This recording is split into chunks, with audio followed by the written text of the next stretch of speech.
ઠાકરસિંહભાઈ તમને બે હાથ જોડીને મેં પ્રાર્થના કરા હતા, મોટા આગેવાન છો રબારી સમાજમાં અને તમારું કાંક વચ્ચે સમાજ આવડે છે તે અમારી દીકરી પાછી હલાવો અવણે ગામમાં છે, આટલું મહેરબાની કરી અમે તમને હાથ જોડી કરો।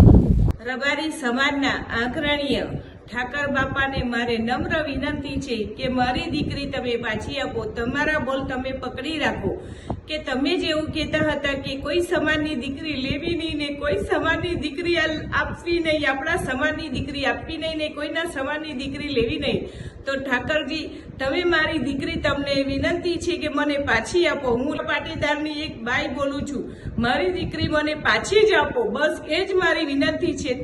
જે પોસ્તું એ જ મારતું, આ ક્રમ દિશે કુદરતી।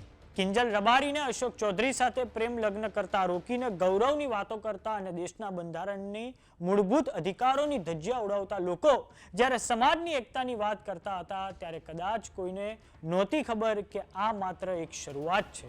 નમસ્કાર, જમાવટ સાથે હું છું પાર્થ।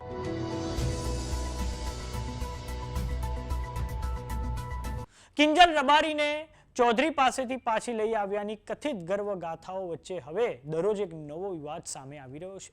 ખેડામાંથી સામે આવેલા પાટીદાર સમાજના વિડીયો પછી હવે એસપીજી ગ્રુપ મેદાનમાં આવ્યું છે। પાટીદાર નેતા વરુણ પટેલે પ્લેટફોર્મ એક્સ પર ટ્વીટ કરીને લખ્યું છે કે ખેડાના લસુંદ્રાના ગામની પાટીદારની દીકરીને પરત લાવવાના ખૂબ જ પ્રયાસો કરતા એસપીજીના અધ્યક્ષ ગૌરાંગ પટેલ, આ ઉપરાંત પૂર્વીન પટેલ ટીમની સાથે પાસની ટીમના આગેવાનો સાથે પરિવારની આવતીકાલે તારીખ 16/3/2026 સવારે 11 વાગે મુલાકાત કરીને દીકરીને પરત લાવવાના પ્રયાસો કરીશું। જય સરદાર।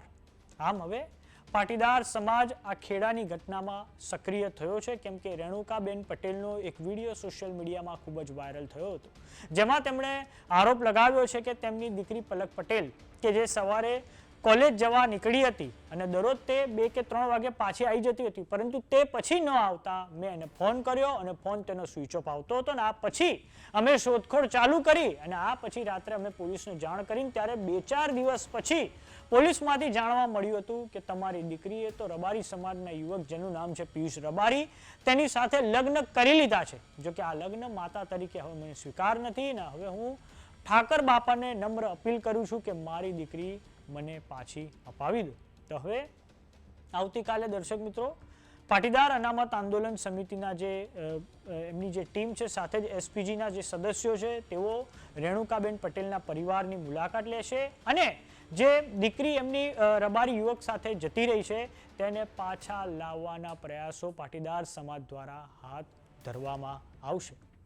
થોડાક સમયથી આપણે ગુજરાતમાં જોઈ રહ્યા છે કે સમાજો એકતાની વાત કરે છે, સમાજો સુધારાની વાત કરે છે, પરંતુ પાછલા કેટલાક સમયથી સમાજો એમના પોતપોતાના બંધારણની પણ વાતો કરી રહ્યા છે। આ પછી જ્યારે જાહેર જીવનના કોઈ યુવક કે યુવતી પોતાની પસંદગીથી અન્ય જાતિમાં લગ્ન કરે છે ત્યારે આ સમાજો ફરી એકવાર પોતાનું એક રૂઢિચુસ્ત વલણ ફરી દેખાડે છે અને જેના કારણે હવે આવા વિવાદો દિવસે ને દિવસે વધારે સામે આવી રહ્યા છે। તો સમાચારોમાં અત્યારે બસ આટલું। જોતા રહો જમાવટ। જો તમે અમને યુટ્યુબ પર જોઈ રહ્યા તો સબસ્ક્રાઇબ કરો, જો તમે અમને ફેસબુક પર જોઈ રહ્યા તો ફોલો કરો, સાથે જ અમારી વોટ્સએપ ચેનલ આવી ગઈ છે, જોઈન કરવાનું ના ભૂલતા। નમસ્કાર।